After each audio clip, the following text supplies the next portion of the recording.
समझ में आता है? सीधा बेलपत्र और उल्टा बेलपत्र समझ लेना, बहुत अच्छे से समझिएगा। शिव जी के सम्मुख में शंकर भगवान के शिवलिंग पर जब बेलपत्र चढ़ता है तो बेलपत्र का जो सीधा भाग होता है वो शिव जी के शिवलिंग पर होना चाहिए, उल्टा भाग ऊपर होना चाहिए। बहुत ध्यान से समझना हो। जब नंदीश्वर को बेलपत्र चढ़ाते हो, नंदी जो बाहर होता है उसको बेलपत्र चढ़ाते हो, तो नंदी को दो जगह बेलपत्र चढ़ती है, आपको ध्यान में होगा। पहली बेलपत्र नंदी को जब चढ़ती है तो नंदी के सामने चढ़ती है, तो उसका बेलपत्री का जो डंडी का मुख है वो नंदी की ओर होता है और बेलपत्री की पत्ती का मुख शंकर जी की ओर होता है। समझ में आ रहा है सबको? डंडी का मुख, जैसे नंदी ऐसे बैठा है तो डंडी का मुख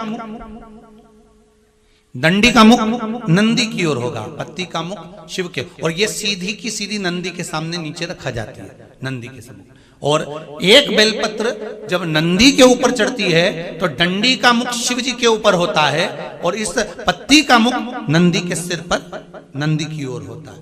ये दोनों में बहुत अंतर है महाराज।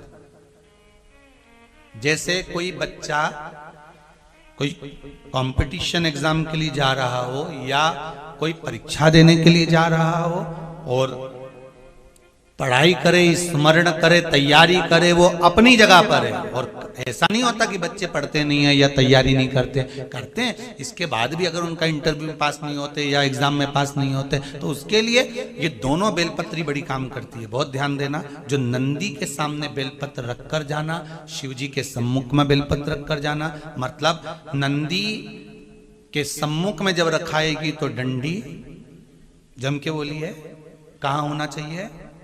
नंदी की ओर, और जब ऊपर रखाएगी तो डंडी शिव की ओर हो। ये दो बेलपत्र रखकर शिव जी का स्मरण कर कर जाएं, कार्य सफलता की ओर बढ़ता है। कोई काम के लिए आप जा रहे हैं तो उसमें सफलता मिल जाती है, उसमें सफलता प्राप्त हो। शिव जी को बेलपत्र चढ़ा रहे हो, जो चिकना भाग है, सीधा भाग शिव जी के ऊपर, शंकर भगवान के ऊपर। थाली में अगर शिवलिंग का निर्माण कर रहे हो, पार्थिव शिवलिंग का निर्माण कर रहे हो, तो थाली में जब बेलपत्र रखोगे तो सीधी रखोगे, फिर उसके ऊपर शिवलिंग का निर्माण करो।